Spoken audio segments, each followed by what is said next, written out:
Welcome to Coffee with Bridget, and today's coffee is Maple Walnut by Sunday Coffee, and it's pretty yummy. So, so today's subject is shadow work. A lot of people are curious about shadow work, and basically, the shadow is a term used by Carl Jung about all of our repressed, disowned aspects of ourselves, and we cast all of this into the shadow. So when something comes up, rather than confronting it, we cast it into the shadow. We say, oh, this is not me. I'm putting it into the shadow. This doesn't go into my inner narrative. I'm putting it into my shadow. And the shadow can get pretty big. And when the shadow gets pretty big, it controls your actions by basically taking over.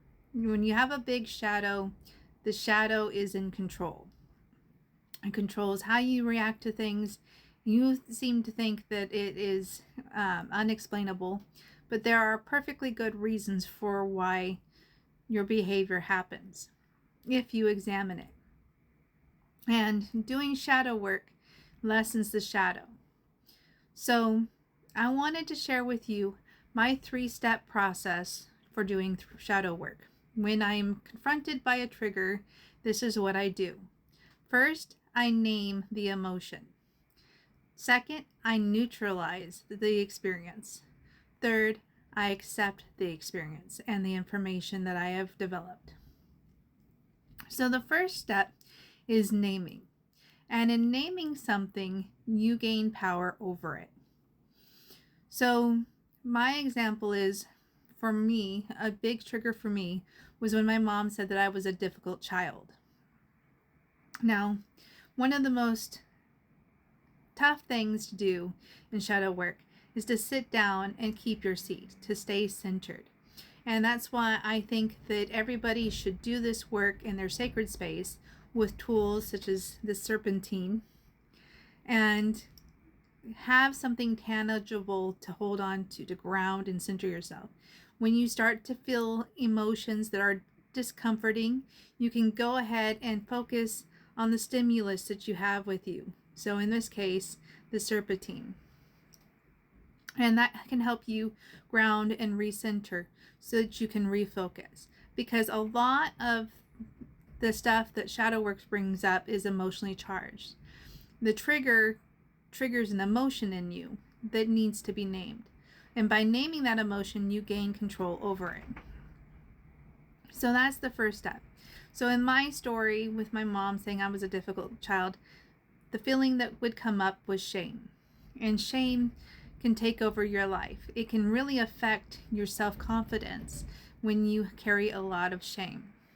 And so knowing that, knowing how shame works, maybe at this point you go and Google shame or you talk to ChatGPT about shame.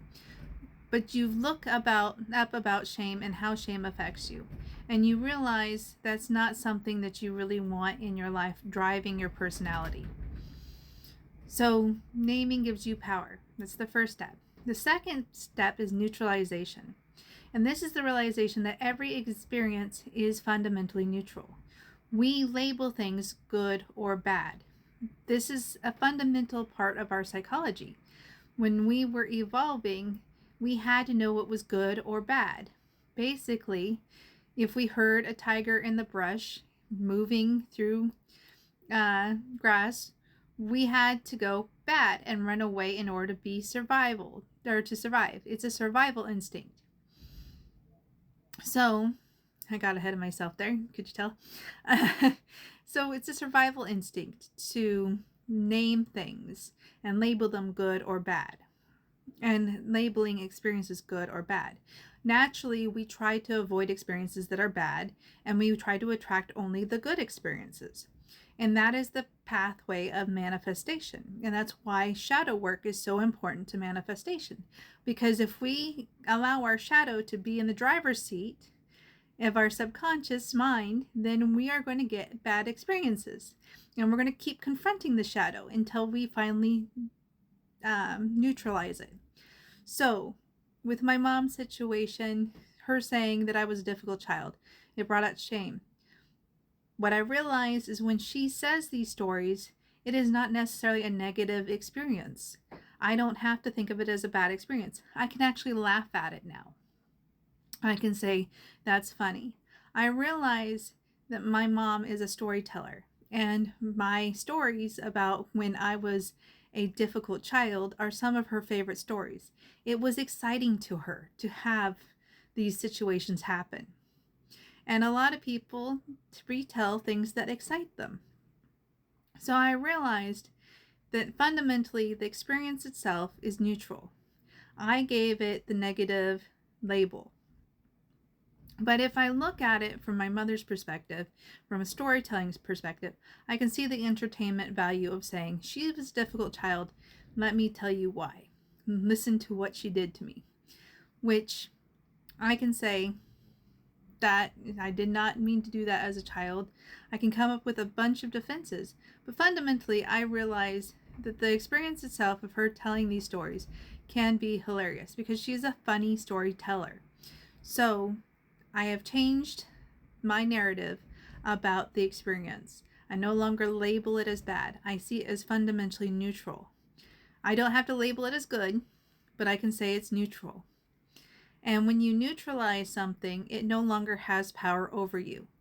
You realize that it isn't a narrative anymore. You can release it. And the final step that in this process is acceptance. And I had many dreams of accepting the dragon, and I didn't understand what it meant psychologically until I realized you have to accept things as they are. When you accept that part of yourself, okay, so yes, I was a difficult child. I accept that. Yes, I understand that I don't have to be ashamed of that anymore, because there are a lot of difficult children, and it was just the particular style that I had. And when you have that acceptance, it transforms the experience. I accept that my mother likes to tell stories about when I was a difficult child because she has an entertainment value in it. She finds and derives value in it. I don't have to own that. I don't have to basically endorse that, but I can say that I understand that situation. I accept it. I accept that is a part of my mother's personality. She loves to tell stories, and she loves to tell stories that are entertaining. Acceptance changes the narrative. So that is my three-step process: naming, neutralization, acceptance. When we do this with our triggers, it fundamentally changes our approach to life. Those triggers lose their emotional charge. We no longer have that knee-jerk reaction. Instead, when that trigger comes up, we do a process. We've reorganized, made new neural pathways in our brain that says, okay, this is how we handle this situation now. Because we've thought it out, we've journaled about it. I do recommend journaling. We've journaled about it. We have gone through the three-step process, and we realize that the situation doesn't have to be the same anymore.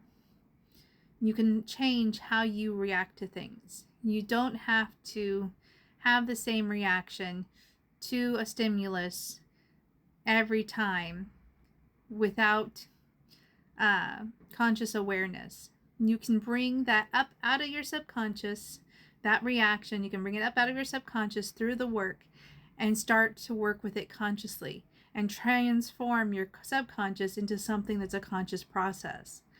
And so that is basically what shadow work is. That is my process for shadow work. I hope that this has helped, and bye for now.